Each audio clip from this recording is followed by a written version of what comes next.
Okay, and then it's still setting up, but I did put all the correct information. Mm-hmm. It's just loading, Oh, it's loading to go live. but I did put all the correct information. Perfect. Looks like we are live, and then let me go record this. All the correct information. Perfect. Looks like we are live. Let me close that one so that way it doesn't end up repeating Yeah. itself. Luckily, I didn't press record on it yet. So let me go and record to this. Recording in progress. That was a good Okay. impression. All Thank you. right. All right. So looks like we are live.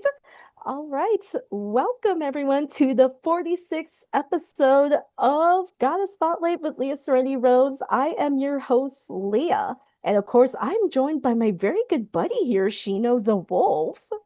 Hello, everybody. I am the static superstar, Shino the Wolf. Everybody say it with me. Ah, woohoo! I am so happy and honored to be a part of this today. Yeah, absolutely. And of course, our very, very special guest of honor today, Mr. Tee Lopes. Hello, everybody. Thank you for inviting me to do this with you guys today. Yeah, absolutely. All right, so let's get started with this Q&A, shall we? Let's do this. Let's go. All right, so here's my first question for you, T. Tell us how you got started as a composer. Like, what inspired you to become a composer? Well, that's kind of a tough question. It was such a gradual process for me because I feel like I've always been a composer inside of my head, at least, even before I played any instruments. I remember being very young and already having melodies pop up in my head out of nowhere and imagining entire songs inside of my head. Even though I couldn't then transpose it into audible music that I could share with other people. So, in that sense, I've always been a composer. In the sense of actually translating that into sound, that came later in my life. Uh, I'd say when I discovered I could program music using my PlayStation 1, I always tell this story. There What? was a software, yeah, true story. There was a software called Music MTV MTV Music Generator. That was the name in the United States. In Europe, it was called Music 2000, and it was a software for the PS1 that allowed you to program entire songs, kind of the way I do now with the PS1 controller in your hands. So that's how I got started making music. But that was already when I was around 13 or 14 years old. Before that, I wanted to draw my entire childhood. I wanted to animate. But then I just turned to music and never looked back. And I'd say that's when I became unofficially a composer, even before I ever made anything for a game or for an album or anything of the sort. Wow, that Oh, is amazing. wow. Yeah, The that's PlayStation 1 thing gets me. I'm like, what? yeah, it's true. Look it up. I will. Wow, that's Hmm. amazing. I always love asking this types of questions to my guests because everyone just has like a very, very, very like intriguing story of how they got started. Yeah. But if you meant as a composer for video games, were you trying to go there when you asked me? Obviously. Yes. Yeah. Okay. So as a composer for video games, this happened around 2007 or 2008. That's when I had my first opportunity to make music for a video game. At the time, it was a very small game for iOS, like a puzzle sort of game, very, very tiny. They only asked me for two songs. And I remember at the time, the people that were making that game, they didn't have a composer. And they were looking around, and one of the team elements knew me through a common friend. And they asked me, "Hey, I know that you make music. Do you want to try making some music for a video game?" And I'm like, "Okay, sure. I'll give it a shot." It's Hmm. not what I was looking to do at the time. I wanted to become your typical, I guess, uh, um, composer or producer for pop music or hip hop, which was really big during that decade. But I said, yeah, sure. I love video games and I love music. Why not give it a shot? And I just loved it. I loved the process so much that I decided to follow it a little bit more seriously, to pursue that after then. But projects were very scarce at the beginning, right? Mm. I had that Mhm. project in 2007 or 2008. And then went a few years without doing anything related with video games. And then I had Major Magnet in 2013, which was my first full-fledged soundtrack, right? Meaning that I wrote a bunch of, like, a full body of work, of songs for it, an album, if you want to call it that. And that was, I would say, proof of work for Sonic Mania eventually. That was the project that I was able to show Sonic Mania's developers when we got together, and that helped convince them that I was, I suppose, the right guy for the job.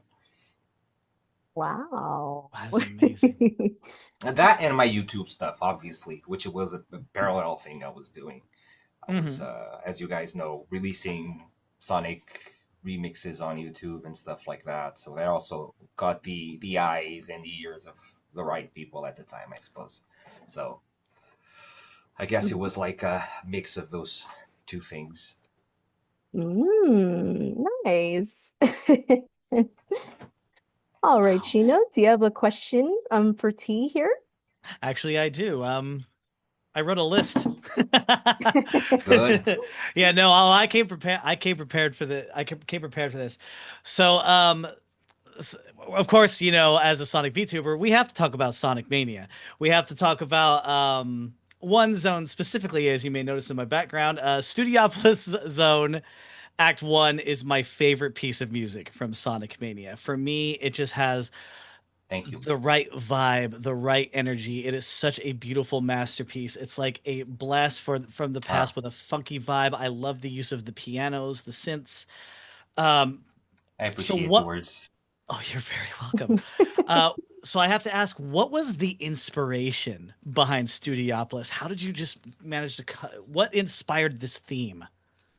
Ooh. Oh, that's a very good question. And I'm not sure it's one that I could answer very directly because I did not go looking for inspiration in the sense that I could have thought, okay, here's a, movie studio thing. So let me go look for a few references out there that I can get inspiration from and put them together and make something here. No, it was a lot more straightforward than that and a lot more natural because I guess they showed me either a functional demo of the stage already or just concept art. I'm not entirely sure anymore. I know that whatever it was, I could see the colors, I could see the buildings in the back. I could see the theme of the stage very, very well, right? But I believe there was motion to it already. I think it was a playable beta, something like that, like a very, very early thing, matter of fact. Yeah. But it was enough that I looked at it, I looked at the vibe and the colors, and the song just almost immediately popped in my head. I started working right away. I remember seeing the art that they said, like the email or message or whatever, that had the concept art for me to look at. And I was like, oh man, like, I know exactly what I'm going to do. And I just started working on it. I think after a couple of hours, I had a demo for the team. Wow. And I sent it out. Yeah, after a couple of hours, I sent the demo out to the team, I think on the same day. Yeah. A couple of hours. Yeah, something like that. And they loved it and thought it was appropriate and stuff. And then I just, finished it up. But it was a very, very natural thing. There wasn't a lot of thought involved or a lot of homework. The fact that it came so naturally to you, like, just oh my gosh, because this is a piece of music that just like it enraptures my soul, and I really get lost into it every time I hear it. I never get tired of it. Like, listen, the fact that you did thank that you so so quickly. much, but like, I'll share something with you. Some days you're inspired, and some days you're not. And when you are, it just strikes you. It's like you're a lightning rod, and you just receive something from above and just nod your head and start putting it into sounds, translating it into sounds. That's some days you don't have to think about anything at all. It's just there. And so other days you you have to like look for some inspiration and listen to Yeah. some stuff and yeah, look Yeah. for some orientation.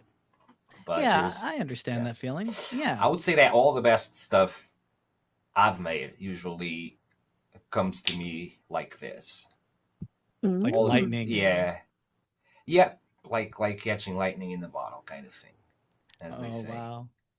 I wish it was there all the time. It's unfortunately it's not. I don't think that's the case for any Hey, me artist. too.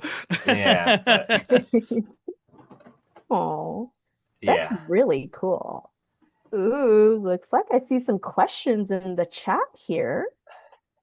Okay, so here is the first question by Chilius BGM. Hi, T. You are my biggest inspiration, and I want to just quickly say thank you so much for your work on Sonic Mania and everything that came after, too. Without it, I wouldn't be doing music today. Oh, that's a Oh nice yeah. comment. That's always great to hear. Yeah. It's a comment that I have the privilege of hearing from fans sometimes, and it's probably the thing that touches me the most, and one of the most rewarding things of what I do is that I'm able to touch others the way that I was touched when I was a kid, musically Yeah. absorbing all of this stuff from my favorite artists. So I'm very grateful for that. Thank you, Yeah. and I'm very glad. Oh wait, here's the first question. By Kevin. My question for T, what was the idea behind making the songs between Act 1 and Act 2 and Sonic Mania a variation of each other? Was that taken from Sonic 3 and Knuckles or just coincidence? Oh. No, it's definitely taken from Sonic 3 and Knuckles. It was Oh. something that the team wanted to do and that everybody thought made sense. And for me, it was an opportunity to get creative, even with the themes that already existed. It was a really cool opportunity to give it a spin and to really, in reality, just do what I've been doing for fun all of these years on YouTube, but in an official capacity. So that was great. I'm glad they went with that. I've always been a fan of like the different variations of zones, like in Sonic 3 and Knuckles, and the fact that that was brought over to Mania, I thought was a very good call. Good call. Plus, that's more ear candy for us. Yeah, Absolutely. it is. And for me too, when I was a kid listening to that on Sonic and Knuckles, Sonic 3 and stuff, it's just amazing. And it's something that games do a lot nowadays, Yep. Not every game was doing it back then, so it was sort of revolutionary in a way to have all of these different versions for different parts of for different stages and stuff. So yeah, I'm glad they did it, and I'm happy to have contributed my my own flavor to those Act Twos. Nice. Oh, okay. I see another question in the chat by Hannah. Question for Tee Lopes. What inspired you to join in the Sonic community? Ooh, this I gotta hear. What is that? Can you ask me again? What inspired you to join in the Sonic community? I've always been in the Sonic community. I just didn't know my peers until much later in life, right? Like I was telling you guys before we started recording, I was a huge Sonic fan as a kid. Not only the video games, but also like the animated series and all sorts of merchandise that I saw out there always caught my eye. The character was to me very charismatic. I love the design. I love the speed. I love his attitude. So everything about Sonic reflected very much what I thought was cool as a kid or what I aspired to be. So in that sense, I've always been a disconnected member of the Sonic community. It's just that now we have the means of congregating and being together, which didn't happen back when I was a kid. But other than that, I've always been one of yours. Nice. One of us. One of us. You hear that, chat? Oh. Ooh, okay. Here's my next question for you, T. What are your favorite music genres to compose and why? I'm very curious. There is no answer to that question, because what I actually enjoy is composing in as many genres as possible. I like to vary. I Mm. like to grab projects that will allow me to go to a big palette of genres and pick the appropriate ones for the environments that we're trying to create in the game. And when there's an opportunity to really vary, that's when I'm really invested in the project. I would hate and I understand that many producers are exceptionally good at one or two genres and they stick to it. But to me, I think for my type of personality, that would become a little bit boring. So I look to vary as much as I can and to explore as many different genres and stuff that I haven't done before as I can. Not only for fun, but also because I feel like it enriches me as a musician. The Yeah. more genres you can explore, the better you can understand music that surrounds you, the more Mhm. you can do with it. And all of a sudden you can take this, and this and mix them together and create something completely new because you understand all of these genres. So that's very beneficial to me Mhm. as a professional, but more than anything, I would say it's fun. To answer your question just a little bit, even though this is not a complete answer, I very much like working with EDM nowadays. It's something that gives me an Mm. opportunity to get creative and to do sound design and that sort of stuff, which I'm very fond of. I like the funky stuff, as you know, even though Mhm. that has a time and a place. And now I'm trying to explore more more acoustic stuff too, and more emotional stuff. So I'm working on some projects that touch on that a little bit more than usual. So that's something I'm also excited Ooh. about. You might have heard about Poglings. Mm. Yeah. Yeah. Yeah, so it's been recently announced that I'm working on music for that project, and that's gonna have a lot of that more emotional, more grounded stuff that I was describing to you guys just now. So I'm super excited about that. It's gonna be an opportunity to really spread out. I can't wait to hear it. Ooh, gonna be very exciting. All right, Chino, do you have another question for T? Yeah, it's a simple one actually. Although I think have a feeling I already know the answer for this one, but simple question: who is your favorite Sonic character and why? My favorite Sonic character, that varies. There's so That many of them varies. now. It hasn't always been the same. Like I like Sonic a lot, obviously, right? Of course. But Knuckles is always great. I also, Yeah. y- you know, they all have their individual charms, but obviously Sonic has a special place in my heart because when I met Sonic, there was only Sonic. There was no other characters, right? So that was the only character. Well, there was Doctor Robotnik also, or Doctor Eggman Yeah, of as course. the Mhm. villain, but Sonic was the one and only main character of the game. So I guess he remains my favorite. But Tails is amazing. He's very cute, very charming, very smart. And you got Knuckles with his strength and his edgy look and his fighter chops. So I don't know. I like them all a little bit. But Sonic Aw. would be probably number one. Yeah.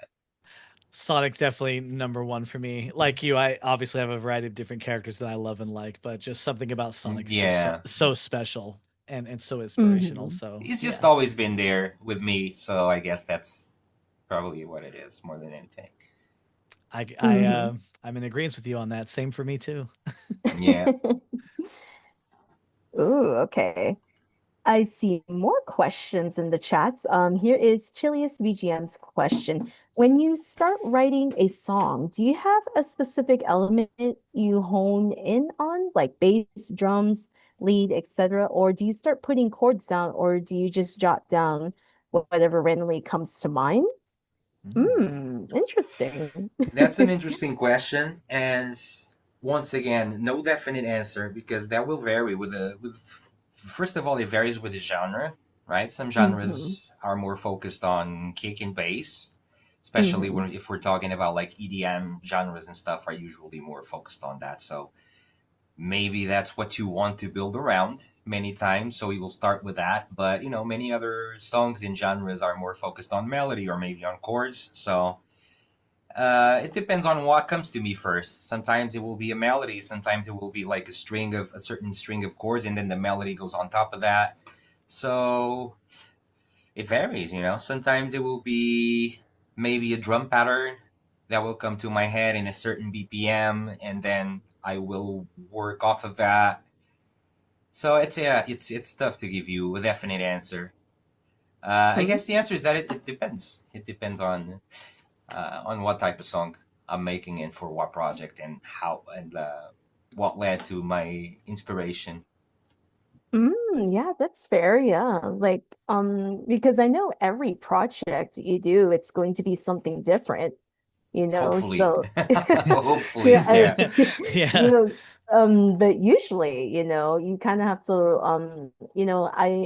I love your answer of like you want to explore all the different genres because you get to, actually exercise, oh, okay, so yep. this media requires this type of music genre, Mm-hmm. and this question really solidifies that. Like, yeah, it just depends what you're working on, what project you're working on. Mm-hmm. Yeah, Exactly. Yeah. it's good to have like, more genres under your belt that you know about because that opens up your palette. So having especially I feel like as a composer, having very eclectic tastes in music just broadens your Yes. horizons. Mm-hmm. Exactly. Yeah. I think it gives you. I like to call it an array of tools that I can Hmm. use when making music. When I'm composing my own stuff, I Yeah. can take take this idea I memorized from this genre I heard before and apply it to this completely different genre and just create something interesting through that. You know what I mean? Yeah. Uh, Hmm. or or create something very specific for an environment, for a game environment, right? You have a Yeah. certain, Hmm. let's say you have like a game that's like in Mexico, or and you want to create some Mexican music, right? It's Right. good to have the chops to make that happen, but give it a twist of your own because you understand the genre well enough that you can that you know what works and what doesn't work, if that makes sense. Yeah. So Hmm. it's Yeah. it's it's sort of like, yeah, like a library of knowledge that you can pick and choose from and just throw together.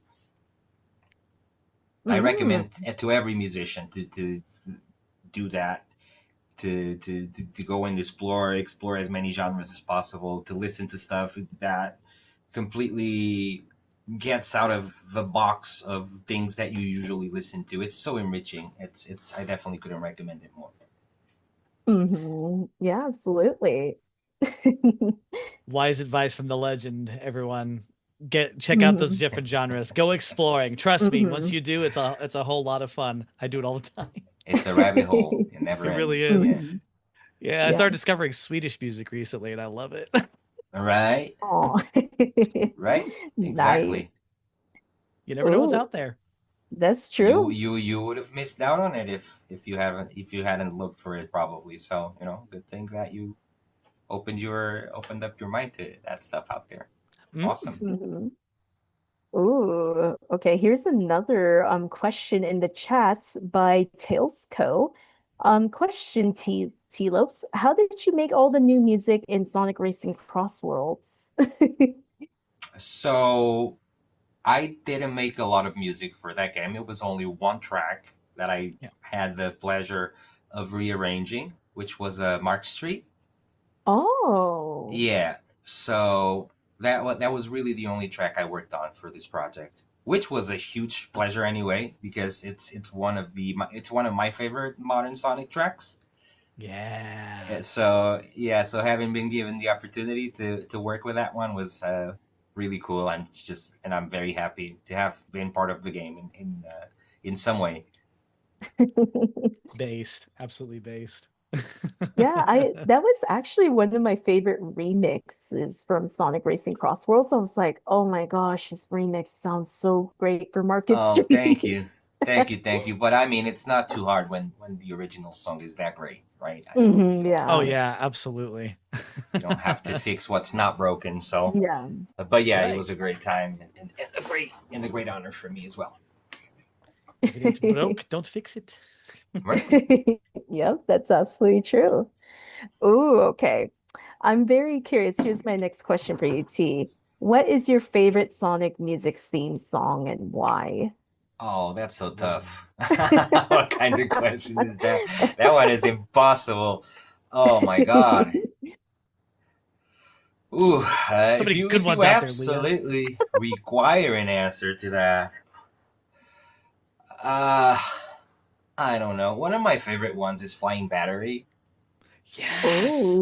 Oh, but then nice. there's all the Sonic CD stuff, which I'm hugely into, and the Sonic Adventures stuff. You know, the vocal tracks. Oh, it's such an impossible question to answer, especially if you're gonna ask, you know, a Sonic composer to give you the answer. It's gonna be nearly impossible. At least for me, I can't really give you a favorite one.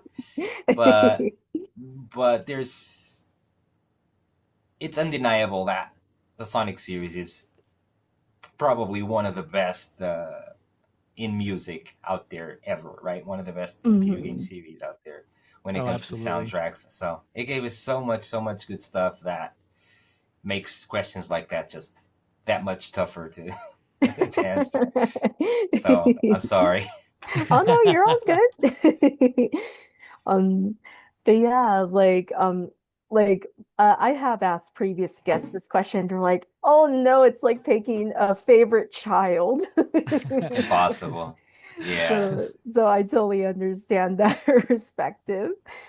All right, Gino, do you have another question for T? Yes, I do. And actually, I think we're going to switch up game genres and we're going to talk about Teenage Mutant Ninja Turtles Shredder's Revenge. Mutants Let's over go. Broadway is such a banger. Like that whole soundtrack, honestly, from beginning to end, is such a banger. I love the game. I love the music. And I, when I found out that you were doing the music for the game, it's like, oh, I now I definitely have to buy it. Uh, but Thank but you. mutant but Mutants over Broadway. What was the inspiration going into that one? So, good question. I never thought about that. I know that the 80s factor was definitely there. I wanted something that sounded very 80s and very Saturday morning cartoon opening type of thing. Yes. So those Mhm. two were like those two were very two big pillars for that. Mm. And then I don't know. I just was looking for a song that really um, heightened the sense of speed and the sense of adrenaline of Mm. flying through a city and fighting bad guys on top of a flying skateboard or surfboard. And I guess that's how it came to mind. That you know, yeah, Yes. which is also a staple of NES TMNT games if you really think about it, right? You have that Hmm. Yep. Mhm. that that pattern and stuff. It was a mix of those things, and I knew that we wanted to do a few vocal tracks in the game for certain stages or for the vehicle stages in this case, right? Hmm. And yeah, I guess that's how it came about. Had a lot to do with like the cartoons I used to watch back in the late '80s when I was a kid, and just mix Ah. of that with the video games and '80s vibes and adrenaline and all of that. Yeah. I'm a little Mm. biased, but I think 80s vibes are definitely the best vibes. Like just those Saturday morning cartoon intros and For sure. sounds, the styles and everything. It was definitely they were definitely products of their time, and it's a time that is very much Yeah. missed because you don't really get that nowadays, and Yeah. it's Don't want kind to of sound like a sad. boomer. Don't want to sound like a boomer. But you just don't get it anymore. Those long opening themes with lyrics and Yeah. I mean, now you'll Ninja get maybe 2 or 3 Turtles. seconds, like a little jingle, and Yep. that's it. That's your opening before the show starts. It's like doon So doon yeah, doon we doon were show starts. Yeah, exactly. That's like yeah. So we were very spoiled in that sense. We had the good stuff. DuckTales and Chip and Dale, Rescue Rangers, and, Yeah, Starkwing Darkwing Duck. Duck. Just talking about exactly. So just amazing stuff. Oh man, you are the goat. I'm old, is what I am. A man of taste. Yeah. Ooh, okay. I see another question in the chat from Amadeus here. Here's my question for him. What was it like to work with Sean Vialo on Penny's Big Breakaway? Sean is also a great composer too, super underrated. Oh, I don't think he's underrated at all. I think it's very well recognized. His amazing capacities, his abilities as a composer. It was great working with him. He's very focused. He's a composer that's very dedicated to what he does. He gives it his all, regardless of the project. And he was very invested into this project and into making, because he came into the project a little bit later when some good part of a soundtrack was already at least in demo stage, and he was able to absorb that and throw in a contribution that was very much its own thing, but also very congruent, and that just gelled very well together with the rest of the tracks. So he did a great job with that, and with whatever games he's really working on, he's been killing it. So I have nothing but great things to say about Sean. Nice. Ooh, okay. I believe I've been seeing a lot more questions in the chat now. I better get to those. Okay. Oh, okay. So here's another question by Chilius VGM. Do you have any specific composers, VGM or not, who heavily inspired elements of your music? I remember you mentioning Stevie Wonder in relation to Press Garden Act 1. I believe, Mm-hmm. curious about others. Oh, so are we talking about Sonic specifically or just in general? I Because in general, my inspirations are everywhere. Like I said, right? The more mhm. genres I explore, the more artists I get to know, and the more new uh, pillars of inspiration I add to my collection. But yeah, Stevie Wonder is one of my favorite artists, and definitely his work influenced a lot of Taste. my style and a lot of what I do, as well as Michael Jackson and so many R&B artists from the 70s and even before that. Pop music and rock, heavy metal. I'm very much into different subgenres of EDM. So I listen to lots of different stuff. But yeah, Stevie Wonder, I'd say is a very very good reference for where I got a lot of those tools that I was talking about before from. I guess he's such. I was gonna say he was, but he is. He's still alive. He's such a versatile artist, and was throughout his Yes. career, that if that's the only artist you ever were gonna listen to in your lifetime, I think you would still uh, get a very good spectrum of musical genres and styles and feelings just within Yes. his work alone. So yeah, I guess I was able to extract a lot from him. But if you want to talk about the video game world, there was obviously Yuzo Koshiro, right? Who was the first video game composer that I ever knew by name, because he made sure that everybody knew that Streets of Rage and The Revenge of Shinobi was composed by him. Very smart move, by the way, because we all got to know who he was, and thankfully, so we could all follow his work.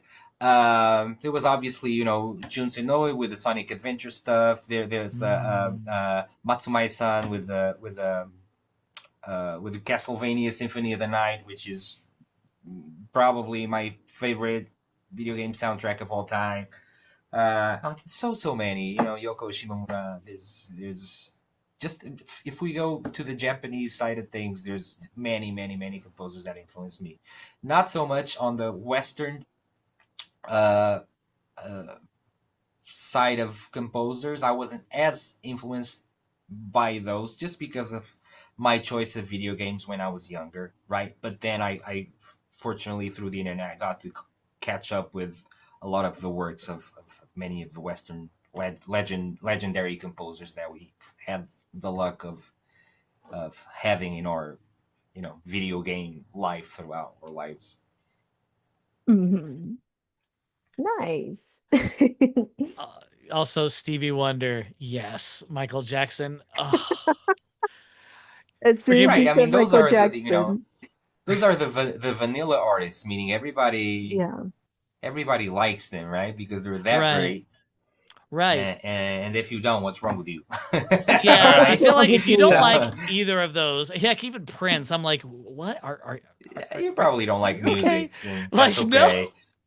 no, they don't like music at all. You're Maybe absolutely you right. don't, and that's fine, and that's all right. Like, and But yeah, those especially are Michael Jackson.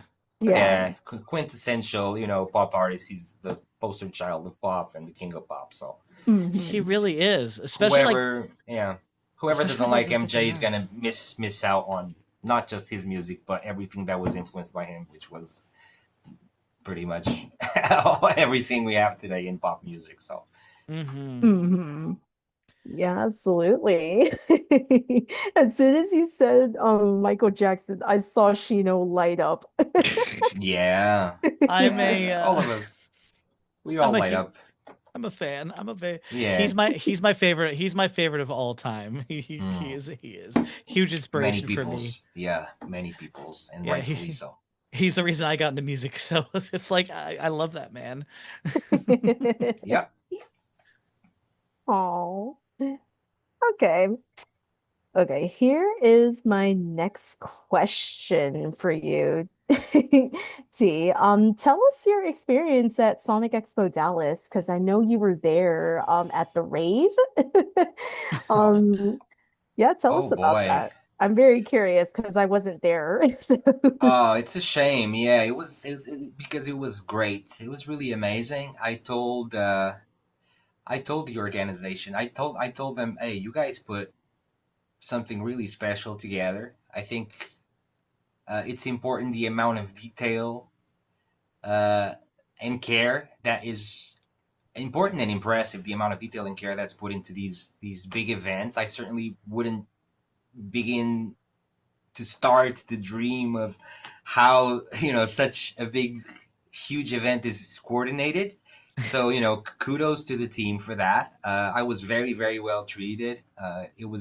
It felt safe. It felt very it was a very very good vibe in the air, good energy. Everybody was very cordial and very respectful, and just had a great time. I could say it was one of the best conventions that I've been to, with the best conditions, and I was very well treated and have nothing to say but great stuff.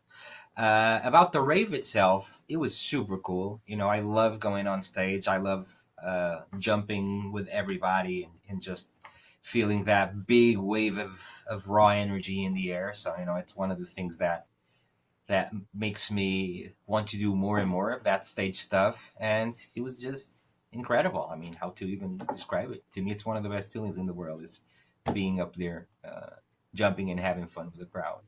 So I have nothing but amazing stuff to say about the convention, and I hope to go back, and I hope that everybody, whoever hasn't given it a shot, if you have a chance to check it out, because it's definitely worth it. nice. All right, Sheena, do you have another question for T? Of course I do. um, one of my I think actually of all your of now, of course I talk about how much I love Studiopolis, but of all the songs that you've ever done, I love "Can You Feel the Sunshine." I Oh, love when the you did. remix, yeah.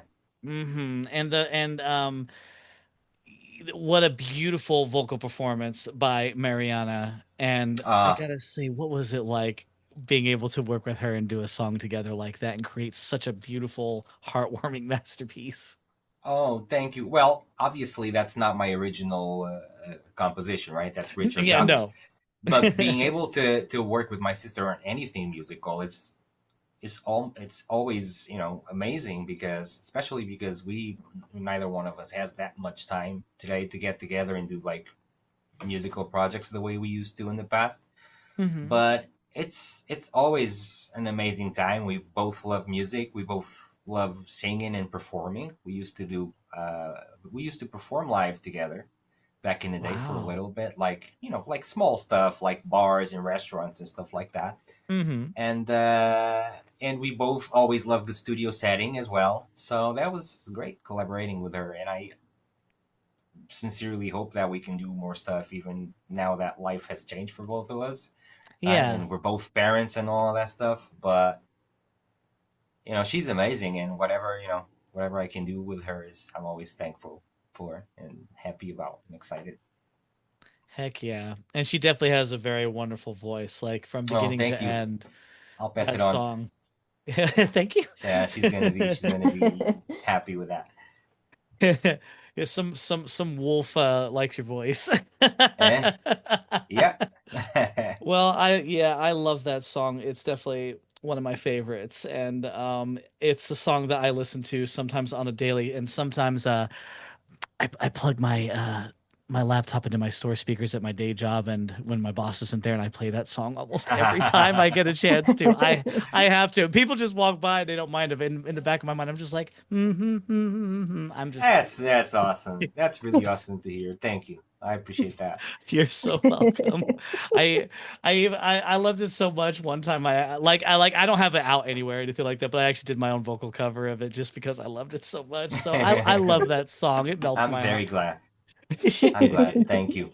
You're Thank you. very welcome. Thank you for the beautiful music. Mhm. That's what I'm here for. Thank you.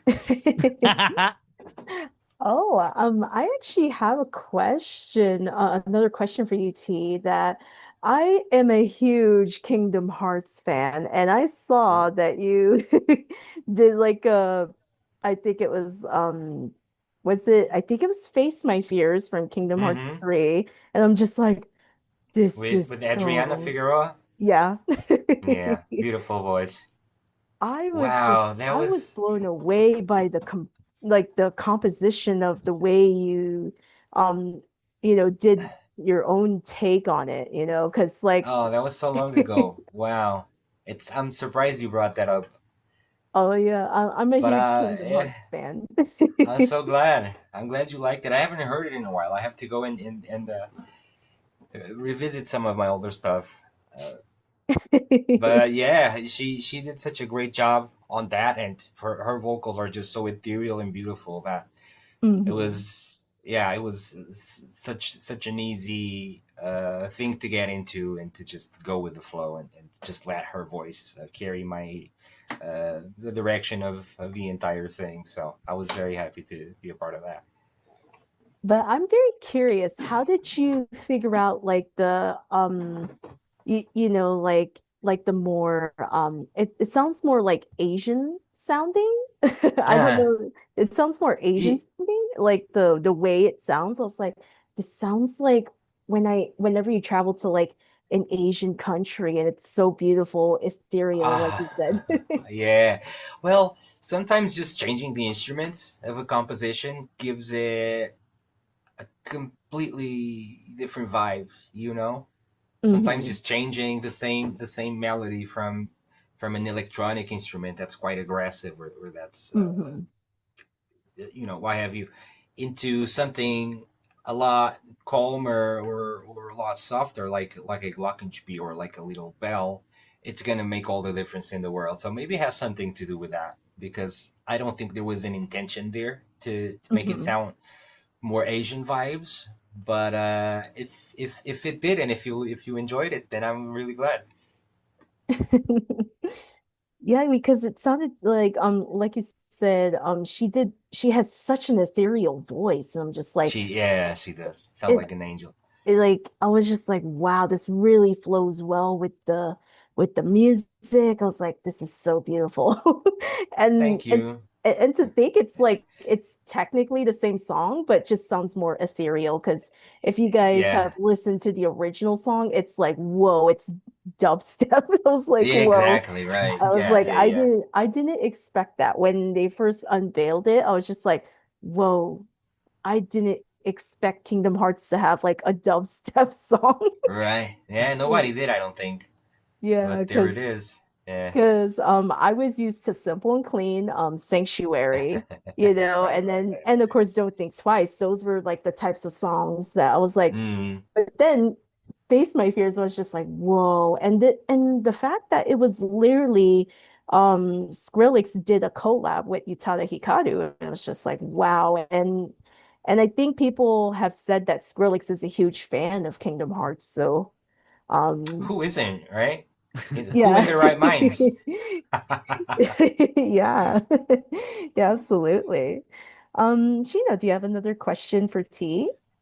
Yeah, in fact, it's the last one that I've written down. Anything else, I'll just come up with the top of my head. So we're gonna get off of work and stuff. Let's talk about the holidays coming up. Thanksgiving's around the corner. We got Christmas, Hanukkah, all that stuff. What do you have a favorite holiday memory? Ooh. Oh man. Yeah, we're getting personal now, buddy. Do I? That's a very good question, man. Uh not any specific one, I don't think. I always have great memories of any family gatherings that I have, really, because we get along very well. It's always a fun slash funny time. There's a very good sense of humor in the family, luckily. Uh, so yeah, every time we get together is great, regardless of the event itself. But I do remember an event that will always be in my heart, even though it wasn't Christmas or my birthday or anything. But it was the day that I received received a Sega Master System, right? As a kid, and we're Ooh. talking about 1995, 1994. So it was already past the end of its shelf life, if you want to call it Right. that. But it came with but it came with Sonic. So that was amazing to me, and I cried when I received that. And if we want to talk about gifts I receive as special moments that are usually associated with the holidays, I guess that was one outside of holidays that will always be very special to me, and that has that kind of weight Yeah. to it, if you want to call it that. Yeah. I can see it now. He gets the Sega Master System. It's so beautiful. Yeah, it was Christmas in the summer kind of thing. Yeah. Christmas Ooh. in Yes, July. Yeah. and Christmas in July. There you go. Yes, Oh, that's beautiful. Yeah, it beautiful really is. memory. It's one of my favorite things that I have saved in here. Yeah, because I know for me, I know a lot of my memories was I my birthday is always near Thanksgiving, so my birthday always usually gets celebrated with Thanksgiving. Right, combination. Yeah, so They add a and, cake to the table. yeah, add a cake to the table. Yeah. I'd be happy. I'd be happy Yeah, about that. yeah. As a guest. As a guest. As Yeah, a guest. yeah. Ooh, okay. Okay. Here's a question in the chat by Chowdy. Um, D. um, it's like, it's D. We met at Sonic Expo as a fellow Portuguese artist that left the country. What do Olá. you miss the most from home? What do I miss the most from home? So many things. I miss the food. The food is very unique and perhaps one of the best in the world in Portugal, if I can be biased. Um, I miss the architecture for sure. I miss the weather. I miss certain, not all, but certain cultural aspects of being Portuguese and living in Portugal. I yeah, I and then my family, obviously, right? That's a very obvious one. My family, my friends, and just I miss lots of things about Portugal. I don't know that it would be the ideal place for me to live nowadays, Mhm. but it's a wonderful country with lots to offer, and definitely lots to miss.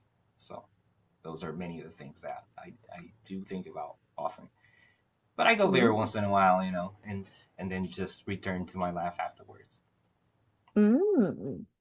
Yeah, that's really cool. Yeah, like it's like usually like as soon as you said food, I'm like, yes, that's everyone's answer when you miss your country. Because Yeah, what's funny, T, is that I recently went back to the Philippines because that's where my parents are from. yeah.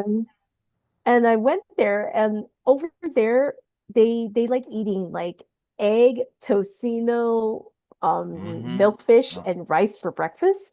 I eat it yep. over there, but I don't eat it here for breakfast, which is strange. Same. No, listen, same. When every time I visit Portugal, my breakfast like it changes completely, right? Here it's Mhm, cereal, and there it's going to be like mhm, a croissant with ham and cheese, and like mhm. Mm. galon, which is coffee with milk. So it does change completely. So I understand. Yeah. He's a coffee man. Yeah. Oh yeah. Come on. The entire interview I've been here holding this thing, so you can definitely tell. What is your coffee of choice today? Oh, it's always the same. It's just boring black coffee with no sugar, and Hey, nothing wrong with that's it. that. Yeah, Mm, Nothing that, wrong with yeah. that. I like my coffee raw, so my that feelings. yeah, that's understandable. Oh, okay. I see another question in the chat by Jez Rhythm. Yeah, Jets Rhythm 909. Hey T, I have a question. I really dream of making music like you one day. Do I need to study and read sheet music to write jazz? Any music like you do? I really want to do it, but I work with my ear.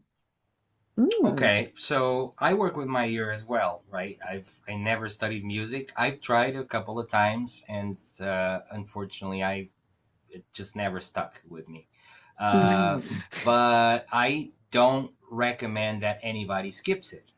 If you mhm, like music, you want to be a musician, knowing music, knowing how to read and write music, and knowing as much as you can about it, is always going to be, in my point of view, an advantage. It's never going to be a disadvantage.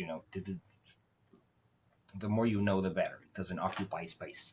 Mm. mhm, So I don't recommend that anybody skips that, mhm, but I would not say, and I'm living proof that it's not absolutely necessary to do what I do to know music. If you have a good ear and you can go by that, then I say use that to your advantage. Train your ear as much as you can. Listen to as much different, like I said before, as many different genres as you can, and really pay attention to the elements of music when you listen to the stuff that you enjoy. Right? Because to mhm, me, there's two modes of listening to music. I have the listener mode and the composer mode. The listener mode mm, is not paying attention to everything. It's just listening to the music as a vibe, as a whole, right? And maybe Yeah. my head is somewhere mhm, else. When I'm in composer mode listening to music, now I'm really dissecting, separating the music into different parts inside of my head and just analyzing what each element is doing, right? So I'm Yes. actively learning what's going on in terms of mix, in terms of composition, in terms of how the different elements in the spectrum of frequencies works together to create something fun and interesting. The structure of the song. So activate that mode and learn as much as you can from the music that you enjoy, and then use that to make it your thing. I Yes. think that just to finish my answer, I think that more importantly, if you want to become a composer and do this for a living, learn the business side of things because it's mhm, just as or more important as the music itself. You have to know the right people. You have to know how to negotiate. You have to lead into networking, and it has a lot to do with who you know. The opportunities that mhm, come knocking on your door have a lot to do with who's aware of your existence as a musician, as a professional. So mhm, it's a very important thing to put yourself out there. So hone your skills, not just your musical skills. However you do it is up to you. It could be through education or through you say you use your ear. Maybe you have a great ear, and so use that to your advantage. But also hone the boring part of the business, which is all this other stuff surrounding it that we have to make sure is happening so that Mm.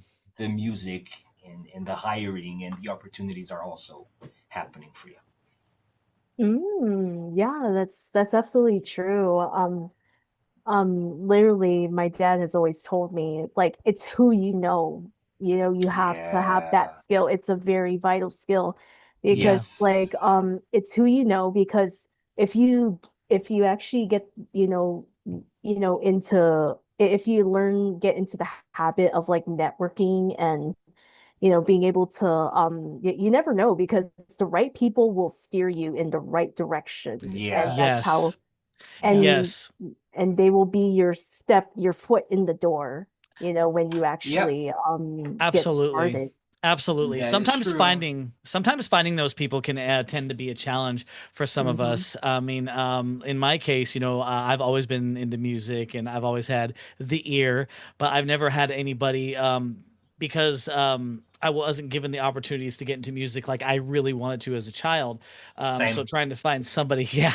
So trying to find somebody to work with who can interpret the ideas in my head and make them a reality was a challenge. And Hmm. it took me many, many years until I recently found somebody who is now my partner in crime. Him and I are Right. doing stuff together now. But I can sing it to, like, basically I will just sing it to him. I'll give him a beat. I'm like, hey, I want to come up with something like,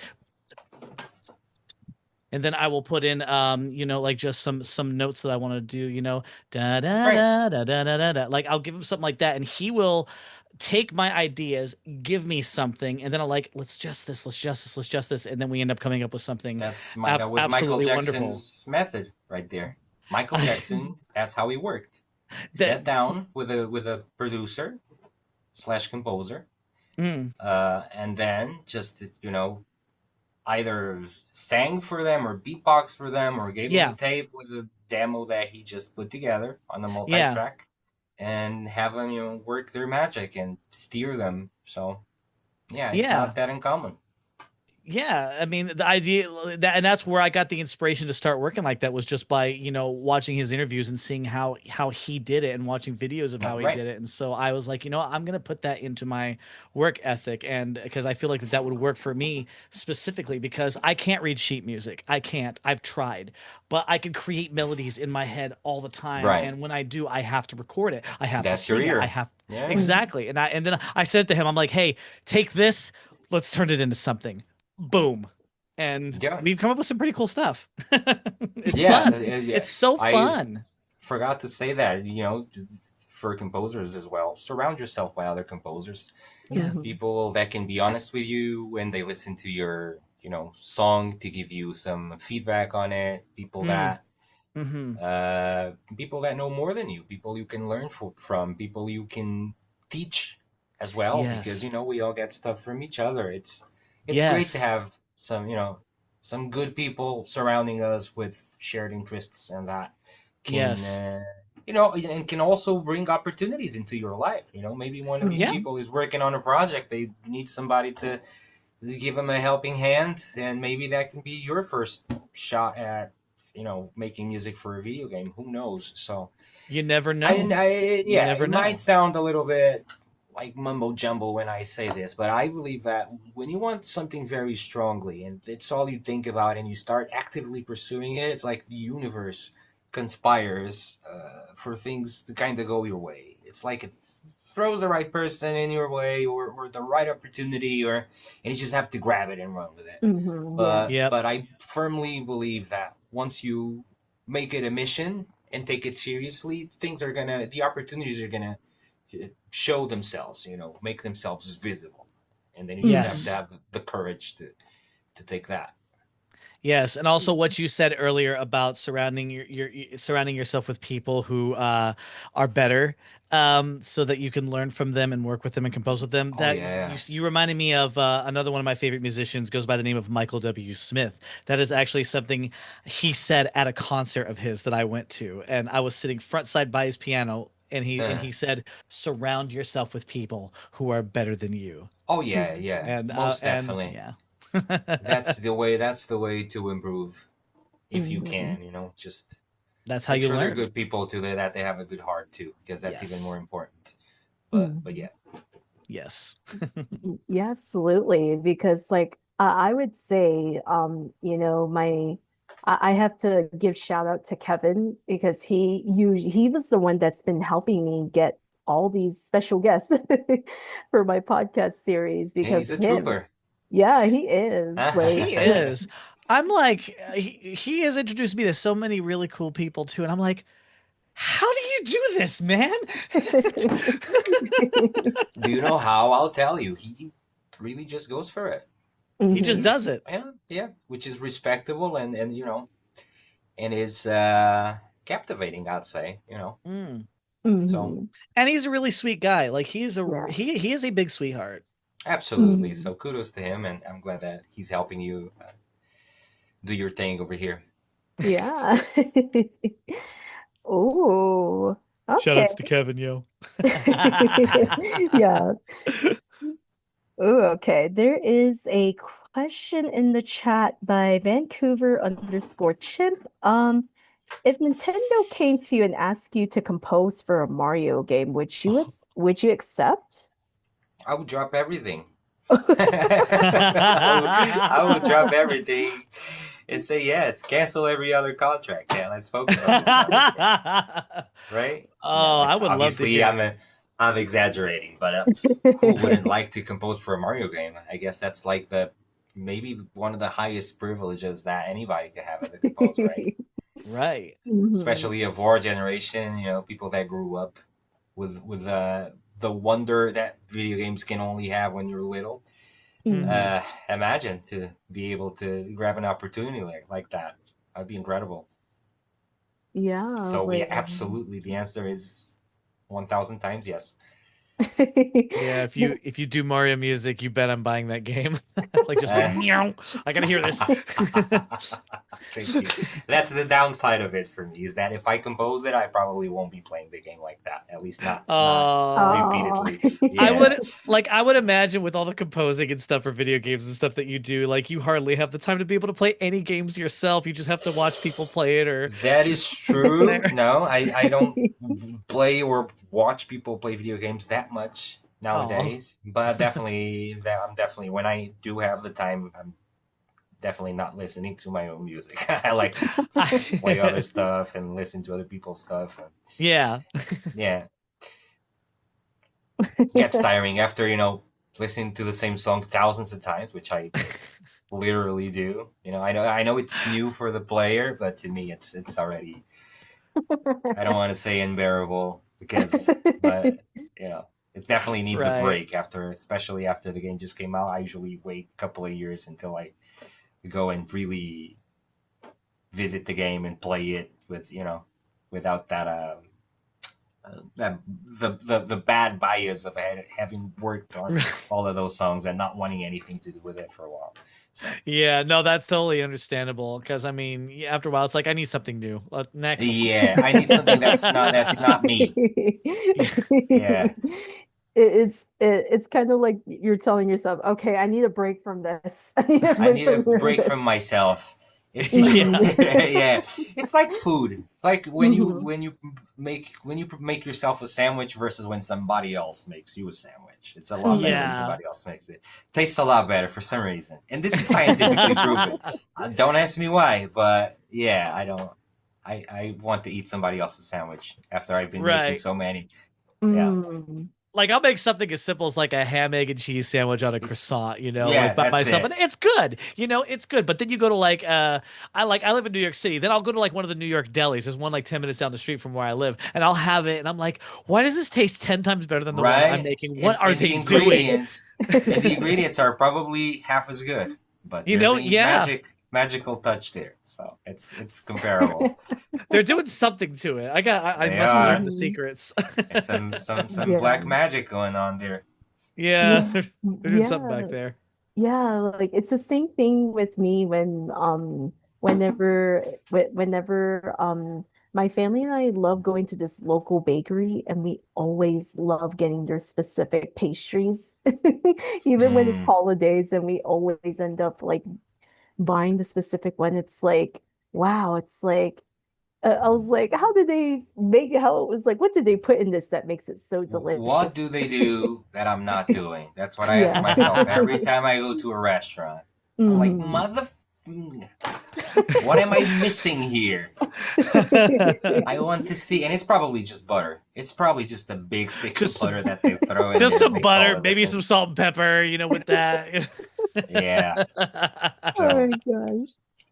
Oh, yeah, like it's just very like intriguing, right? Like I'm exactly like you, T. Like sometimes yeah. I want like someone else making the sandwich. It's like, what are they putting in Mhm. this food to make it so Yep. delicious? Yeah. And that's the same with music many times. What's Mm. that artist doing to make this sound so good? And I can't grasp it for some reason. So, Yep. yeah, it's Yep. like cooking. Ooh, okay. Here is Excuse my me. next question for you, T. Are there any hobbies or other interests that you do outside of music? Yeah, so I like playing video games, as you guys know. I especially like older video games. I have a collection of classic consoles sitting over there.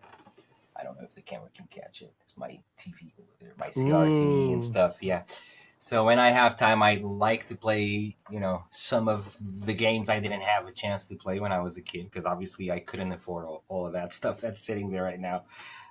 So I like to do that. I like to spend time with my family. I like to watch a good movie, to play with my kid, hang out with friends. I like playing pool. I'm pretty decent at that. Uh, I like playing fighting games with my friends, or competitive games, competitive Ooh. video games. Not great at any of them, but I enjoy that. Uh, Street Fighter. Street Fighter, yeah, I'm decent. I like a good series on a streaming platform. I like listening to music, obviously, even though I make a lot more than I listen to. Mm-hmm. I enjoy going to the gym, exercising, getting out of the house a little bit. So, pretty normal, boring, everyday guy as outside of the music thing. So, And and I that's like eating, okay. obviously. Food is great. It's one of my favorite things. Yes. Yeah, but no, I don't do anything crazy like spelunking or bungee jumping. If you're expecting something out of the box like that, no, that's not. I'm a pretty simple guy in that sense.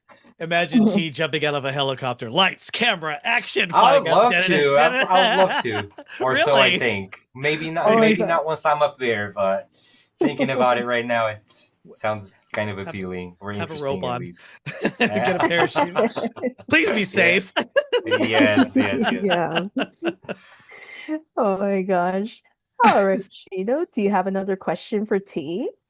Actually, I did come up off the top of my head when we were talking about food, and then of course Christmas earlier. Is there a Christmas food or drink you would like to try that is a tradition in another country that you haven't had but you're interested in? Not Ooh. anymore. Not anymore. Not anymore. I wanted to try. I've been wanting to try eggnog for the longest when I was younger, because I used to see Uh-huh. it. Many people don't know this. I moved to the States from Portugal when I was 16, so Oh I wow, when you're a spent a teenager. good part of my life in Portugal. So used to watch these movies and see all of this culturally American stuff on the screen, and wonder, I wonder what that tastes like or what that feels like. And eggnog was one of those things, right? So after Uh-huh. I came to the States and I was old enough to try it, I finally got to try it, and I must say it's pretty freaking good. As Yeah. for You're stuff from other based. cultures, there was coquito as well. Coquito. Coquito, yeah, from Puerto Oh. Rico, which is also it's kind of a eggnog sort of thing in Mm-hmm. terms of taste and consistency, which is also great. But I'm missing out. I'm sure I'm missing out on a lot of amazing stuff from other countries. We Mm-hmm. have Mm. our traditional cakes as well in Portugal, such as wolurei and some other stuff I can't remember now. But um, I'd be interested to see what they eat in Japan, for example, Me too. Oh. Me or too. some Christian Asian countries that celebrate Christmas. I'm sure there's a plethora of Mm. amazing things out there that I'm yet to try. So Oh. but I'm looking forward to trying new stuff. Always am, especially with food. Same here. I'm next year I'm planning on taking my first trip out of the United States since I was 4 years old. I'm planning on going Wow. to Sweden because my sweetheart lives in Sweden, and there's a Right. drink out there that they have every Christmas. It's called Julmust, and it's basically a Christmas soda. And apparently, it's people are crazy about it out there, and I think it has like Hmm. cinnamon in it. So I'm really Hmm. curious about that. I'm like, I would love to try that. So Yeah, I'm the Ooh. cinnamon element that seems to be present in a lot of Christmas stuff for some reason. Mhm, Maybe Yeah. mhm. because it's a very very old spice, or just because it goes Yeah. together with the sweet stuff like that. Yeah, I think Yeah. And so.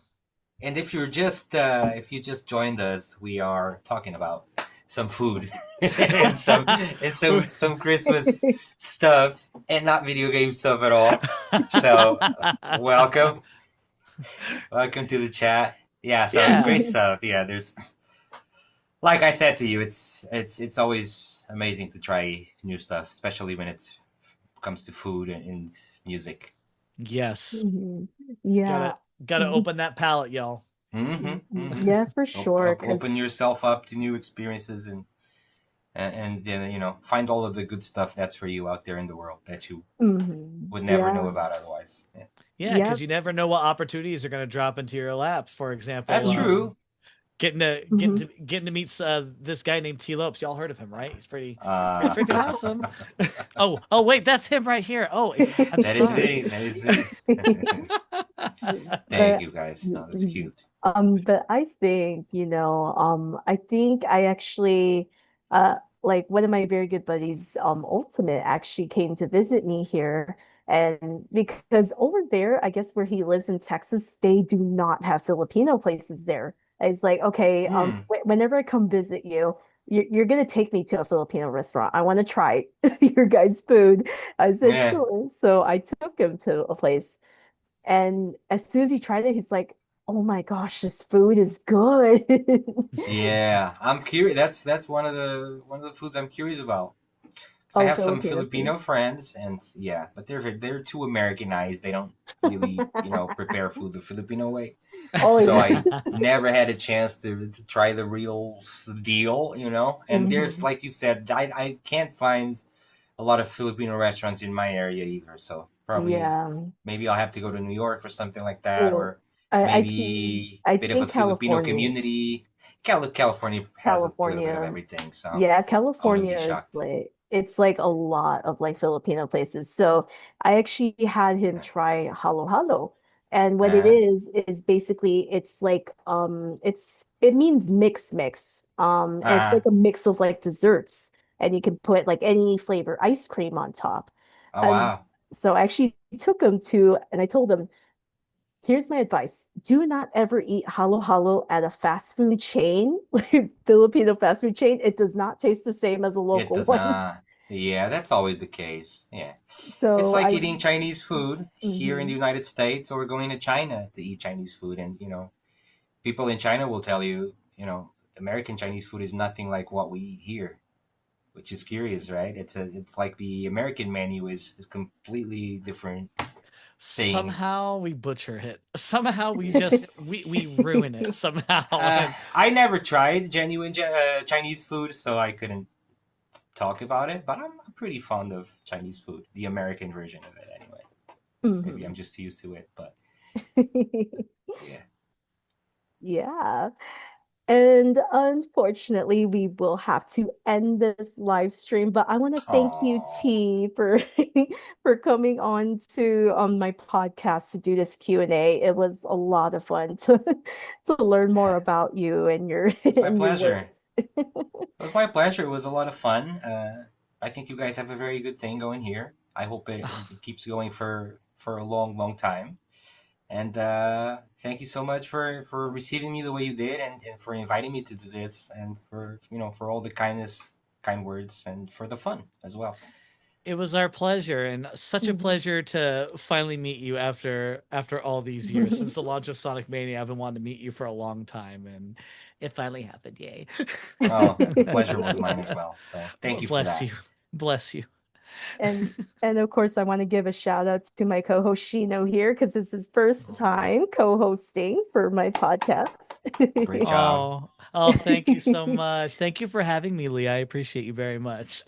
Yeah. And to everybody who's watching right now and listening in on this, and to the people who will be listening to the video later or audio whenever it comes out, thank you guys so much for having me on here. And we hope that you enjoy the experience. Yes, and Woohoo! and of course, I'm going to announce my 47th episode of Got a Spotlight with LSR. It's going to be on December 6th, 2025 at 1 p.m. PT, 4 p.m. ET with eBay, a very, very popular Sonic artist who makes really great comics. So if you want to tune in for that, that will be on December 6th. And of course, I want to wish you all a wonderful, happy Thanksgiving because it is tomorrow. Yes. Of course. So I want to wish you all that. And don't forget to like, share, subscribe, and turn on that bell notifications for upcoming live streams and video content. So may you all have a wonderful rest of your day. Bye, everyone.